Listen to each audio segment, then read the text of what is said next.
Entwined is a podcast about how so much of the world around us is wound or twisted together. This podcast strives to bear unexposed or indiscernible connections using historical and anecdotal sources. I am P.S. McKay, and alongside Elliot Gladstone, this is Entwined.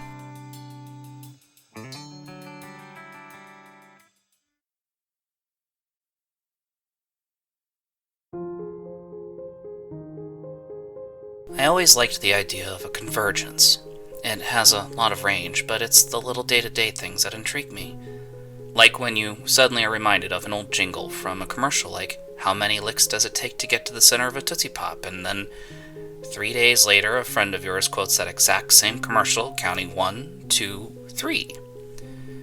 And that is a totally unsolicited reference. You never mentioned it, they never mentioned it before that moment, and yet somehow, nature, the universe, set things in motion where two people who had no interaction at all suddenly had a connection. A random connection that by all circumstances should never have occurred. A convergence.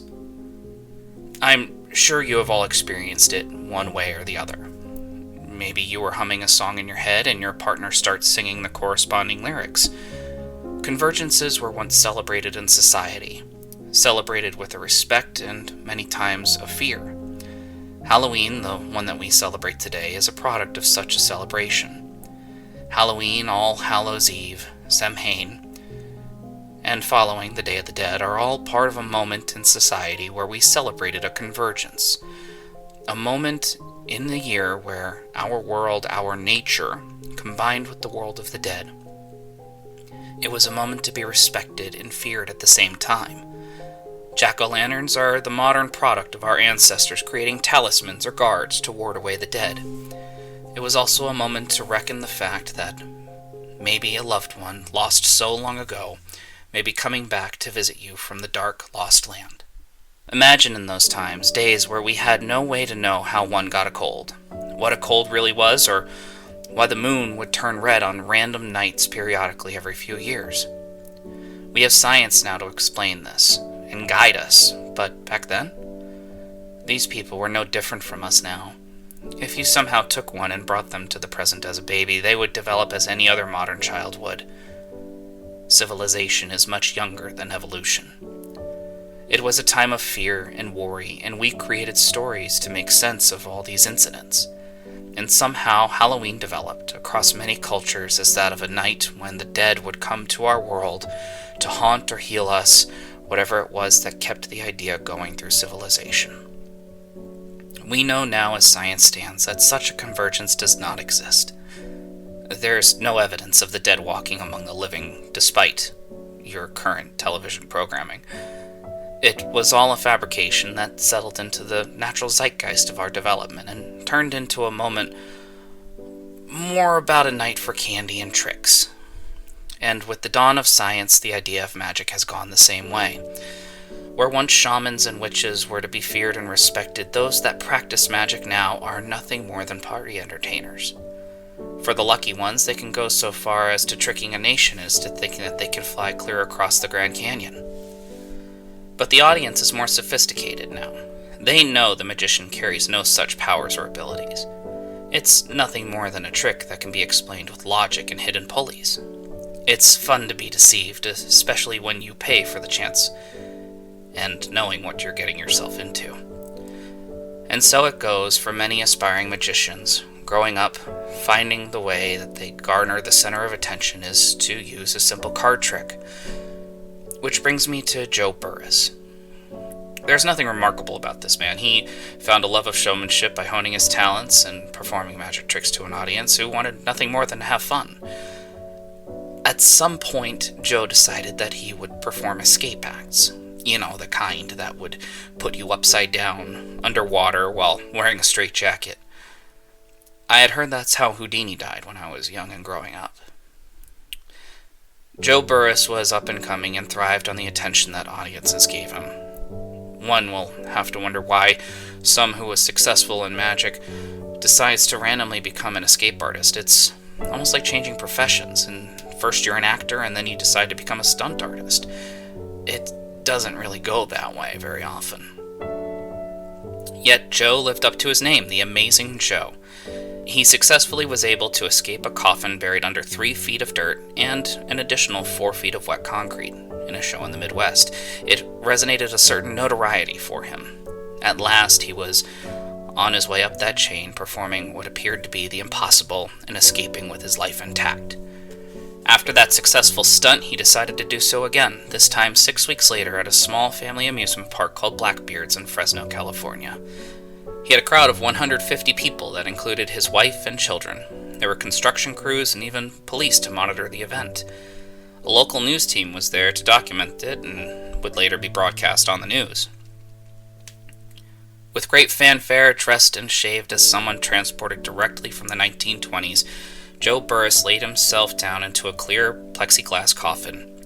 Even with the lid sealed tightly shut, he was clearly able to view everything as he was lowered into that 7-foot hole. The audience was rumbling while several crew members started to shovel dirt onto the coffin, eventually blocking out the last of the bright floodlights that lit the area for Amazing Joe and his fans. Then the concrete came. It was a slow pour, nothing special. The idea was to have that layer finish off even and flush with the rest of the ground. A reporter even asked him before the stunt if he knew that concrete hardens at the bottom and moves upwards, so his hardest fight was going to be right when he got out of the coffin. Joe laughed it off, advising he didn't know that, and it didn't matter. He pulled this same stunt off, and that simple matter of physics didn't happen. He was right, it didn't matter. At least that part of the physical property of concrete. The part he didn't take into account was weight. The cubic mass of all that concrete weighed 7 to 9 tons. The plexiglass cover that Joe used to protect him?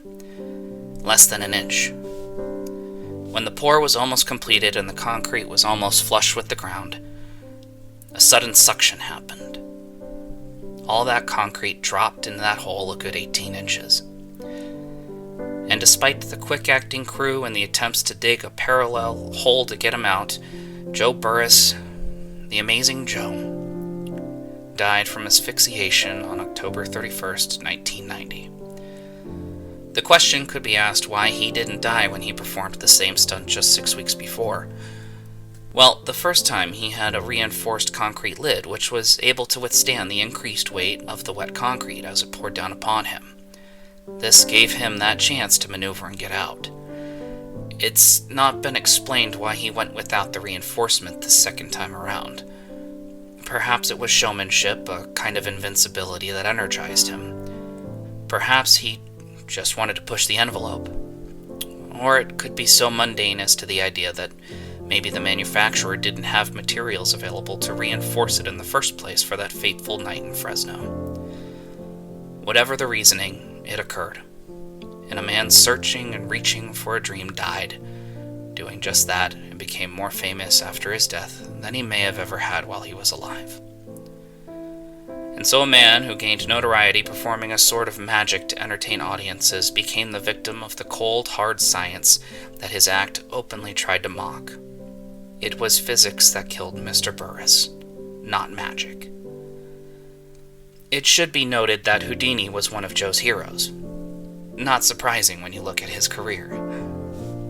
Houdini was a great illusionist, an escape artist, and also a fighter against mysticism fraud. He hated the idea that people would claim to be able to talk to the dead and charge grieving family members for the opportunity to speak to them. It brings a certain honesty and morality to a man who in fact made money in illusions and trickery. And Houdini did the buried alive act 3 separate times only. He deemed it a bit too dangerous to do on a regular basis, especially after the first time, barely escaping as his hand broke the surface, only to be pulled out by his assistants. But it wasn't the escape act that killed him, like I thought it did when I was growing up. No. One night in his green room, a man came to him and punched him multiple times in the abdomen, supposedly challenging the idea that Houdini never felt pain. It was never confirmed that this happened, but it is a widely accepted thought. Houdini died in 1926 from this blunt force attack some days later. His last words? I'm tired of fighting. So we've discussed Joe Burris, the magician and escape artist who died while performing an escape act that Houdini, whom he idolized, would never have attempted. Houdini, rumored to have died during an escape act, died in a senseless act of violence. But there is a small link, and not much to take from it by itself, but a convergence happened. Both died on Halloween night, 64 years apart. They both died on Samhain, All Hallows Eve, the night before the Day of the Dead. In an era where science rules, and these two men who died all too young in and of themselves, whose entire lifestyle was to entertain under the auspicions of magic and trick, where we know the land of the dead and the living would never actually meet. It did. And I can only wonder when the next convergence I experience, be it a simple song, movie line, or shared experience, is this the work of worlds colliding? Is there really a momentum in nature that makes this happen? Or is a convergence really just a product of crazy, random happenstance? 1, 2, 3. Thank you for listening. Entwined is a podcast that releases every other week and is written, recorded, and produced by P.S. McKay and Elliot Gladstone. This episode was written by P.S. McKay. Please tune in next time to see what Elliot Gladstone has in store for us. For more information about the show or the authors, please check out entwinedpodcast.com or visit our Twitter page @entwinedpodcast.